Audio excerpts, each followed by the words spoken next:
I was a high-risk pregnancy, which might be why I have a hard time picking up on social cues, like when I ordered pungent snail noodles to the office for lunch and my boss, Ava, walked past my desk with a smirk. Enjoying that, are we? The next day, I ordered a bowl for her too. Or when I put in for time off and the HR manager asked me 3 times, "Are you sure this is for a concert? Not a family emergency?" I nodded enthusiastically every single time. Everyone had written me off as a lost cause, which only made them treat me with a strange kind of protective pity. It wasn't until the company's funding dried up and the office was shrouded in a fog of despair that things changed. "I have an idea," I announced. Everyone laughed. "Gigi, sweetie," my deskmate said, patting my arm. "Don't make things harder right now." Why wouldn't they believe me? I mean, how could someone this clueless be this cheerful if they weren't from a well-off family? Besides, those fertility treatments don't pay for themselves. After half a year of job hunting with nothing to show for it, I was starting to panic. My family, however, remained annoyingly optimistic. "Don't worry, honey. You have to believe in yourself," they'd say. "You're not lucky enough to stay unemployed forever." So, for my next interview, I dove deep into the internet's archives and unearthed a few killer interview tips. On the day of the interview, the lobby was packed with at least 50 other candidates, the air thick with the tense, crackling energy of overachievers. And then there was me, a golden retriever who'd wandered into a wolf den, just looking around with wide-eyed curiosity. When a broom leaning against the wall clattered to the floor, I saw my chance. I leaped up and set it right.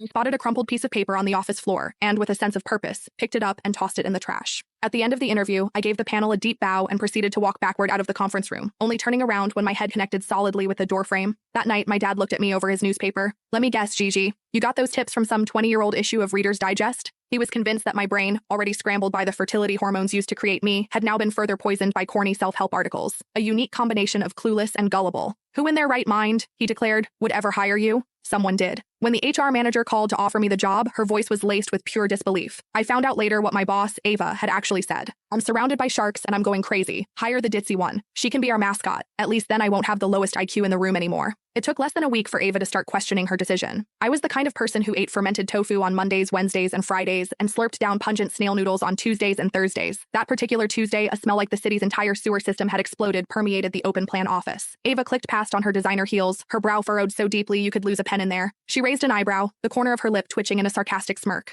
"Enjoying that, are we?" My mouth was too full to reply, so I just gave her a huge thumbs up while continuing to devour my lunch. This place was the best. Ava's eye twitched. Without another word, she spun on her heel and stalked away. Chloe, the woman in the next cubicle, couldn't take it anymore. She rolled her chair over, pushing her glasses up her nose. "Gigi," she whispered, "call me crazy, but I think she was hinting that you shouldn't eat things with such a potent aroma in the office. It's affecting the, work environment." I finally tore my gaze from my bowl, my expression one of righteous indignation. "No way, she's the boss. If she didn't want me to eat it, she'd just say so. Why would she beat around the bush?" Chloe fell silent. She looked at me the way you'd look at a fluffy kitten right before it's scheduled to be neutered. To prove my point, the next day at noon, I ordered the exact same snail noodles for Ava, thoughtfully requesting mild spice. When the delivery guy hung that fragrant, steaming bowl on her office doorknob, a hush fell over the entire company. Everyone held their breath, waiting for the explosion. But it never came. Ava didn't yell at me, but she didn't thank me either. The day passed in an unnervingly calm silence. The only difference was that the trash can in her office was overflowing with tissues, and the water cooler level seemed to drop at an alarming rate. Despite my survival, a company-wide consensus was quickly reached. I was an irredeemable idiot, but I was a cheerful idiot who never got angry and was surprisingly generous. Sarah, the HR manager, called me in to discuss making my position permanent, gently suggesting I should try to keep a lower profile for a while. I didn't understand, so I cheerfully handed her my time-off request form to sign. "Gigi, this reason..."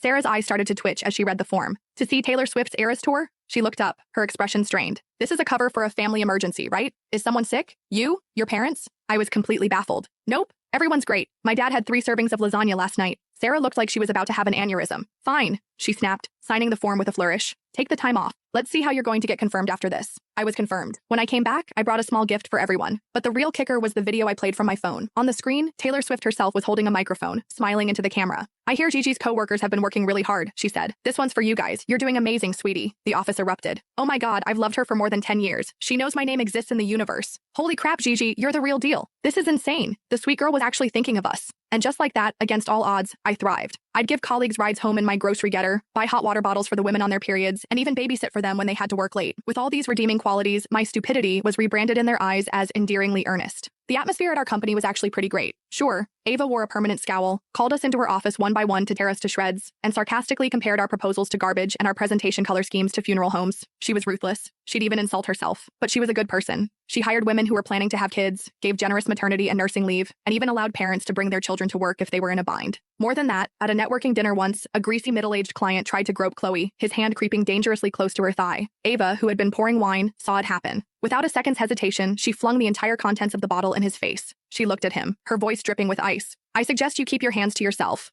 Unlike you, some of us prefer to make our money using our brains. It was because of moments like that that everyone was fiercely loyal to her, but that temper of hers had made her a lot of enemies. Business started to decline, then plummet. Finally, this month, the reality hit. There wasn't enough money left in the company account to make payroll. The shadow of bankruptcy loomed over every desk. The office was a graveyard of long faces and anxious sighs. The air was thick with the stench of impending unemployment. Even the owner of the snail noodle shop noticed. She texted me, Gigi, honey, what's going on? No orders from your office lately. You guys get tired of my food? I just launched a new double egg extra pungent combo. Just say the word and it's on its way. I thought for a moment, then replied, send two. Half an hour later, I was carrying 2 bowls of destructively aromatic noodles toward Ava's office when Chloe and Sarah intercepted me. Are you insane? You're going to poke the bear right now? I shook them off and pushed the door open. Ava was drowning her sorrows in paperwork. Her desk was buried under files from potential partners. Her hair was a mess from her running her hands through it, and her eyes were webbed with red veins. She didn't even look up when I came in. Her voice was a low rasp. Get out, unless you want me to scream at you. I didn't listen. I opened the bag, pushed the extra pungent bowl in front of her, and started fanning the fumes in her direction. Ava finally snapped, looking up to glare at me. But as the familiar, powerful scent assaulted her nostrils, her throat bobbed. Slowly, her gaze drifted from the list of partners to the bowl of crimson-slicked noodles, and my gaze drifted from the noodles to that list of partners. My eyes scanned the names and suddenly lit up. I recognized one. Hey, I know that guy. I pointed at the list, my voice bursting with excitement. Ava, I have an idea. Ava, her mouth now full of noodles, rolled her eyes. What kind of idea could you possibly have? She mumbled. Bore them to death with your cluelessness? Eat your food and stop messing around. This isn't a joke. Now get out. She kicked me out. Standing in the hallway, I felt a little hurt. Why didn't she believe me? How could I be this clueless and still live such a sunny, carefree life if I didn't have some connections? And besides,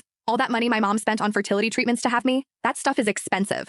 I pulled out my phone and dialed a number. Hey, Dad, I'm craving that. What's it called? Oh, right. I want you to meet my boss. On the other end, my dad's voice was cheerful. Anything for my little princess. As long as you don't quit and come home to take over the family business, you can have whatever you want. Shortly after that call, Ava announced that there might be a light at the end of the tunnel. The next evening, the dinner meeting was set at the most exclusive VIP lounge in the city. Ava brought me and Chloe, the 3 of us walking in like soldiers heading into battle. When she saw the middle-aged man sitting alone in the private room, her hand trembled slightly. He was a legendary tycoon in our industry, notoriously reclusive and difficult to work with. But all I saw was a man in a polo shirt with a slight paunch, smiling warmly at me. My dad. From the moment I walked in, my dad's attention was solely on me. He looked at me with an expression of pure fatherly affection before turning to Ava. So, you must be the boss of Gigi, was it? I hear she's quite the character. Ava quickly jumped in. Yes, Mr. Reed. Gigi is the heart of our company. Her technical skills are still developing, but she's incredibly sincere. Throughout the meal, trying to be proactive, I kept pouring my dad wine. Mr. Reed, you have to try this fish. It's exceptionally fresh. I stood up and spun the lazy Susan, aiming the fish head directly at him. Mr. Reed, this is a fantastic vintage. You should have some more. I stood up again, grabbing the decanter and filling his glass to the brim, nearly overflowing. My dad's eye twitched as he looked at the glass, but under my fierce glare, he downed it in one gulp. Mr. Reed, you have the face of a very kind man. I'm sure you'd be willing to support a small, ambitious company like ours, right? My dad's face was flushed from all the wine, but he was beaming. This was the first time his daughter had ever waited on him so attentively. Usually, he was the one peeling shrimp for me. Just as I leaned in to whisper in his ear and tell him to sign the contract already, my dad couldn't hold it in any longer. Excuse me,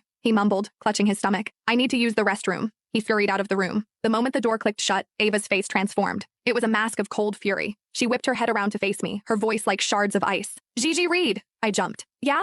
Ava took a deep breath, pointing a shaking finger toward the door. What was that? Leaning in close, forcing wine on him, whispering in his ear. Did you think I was blind? I was completely lost. I was just building rapport. Building rapport? Ava let out a bitter, humorless laugh, but her eyes were turning red. Let me tell you something. Even if this company goes bankrupt tomorrow, even if I have to spend the rest of my life delivering food to pay off my debts, I will never, ever need you to sell yourself to some old man. She grabbed her purse and my wrist in one swift motion, pulling me toward the door with surprising strength. Industry leader? What a disgusting pig. He's old enough to be her father, and he's trying to get his hands on my employee. Let's go. This investment isn't worth it. Disgusting. I stumbled after her, catching a glimpse of her back, straight and proud, but trembling ever so slightly. A wave of warmth washed over me. Wow, my boss is terrifying, but she's also kind of a badass. But my dad was still in the bathroom. This misunderstanding felt significant.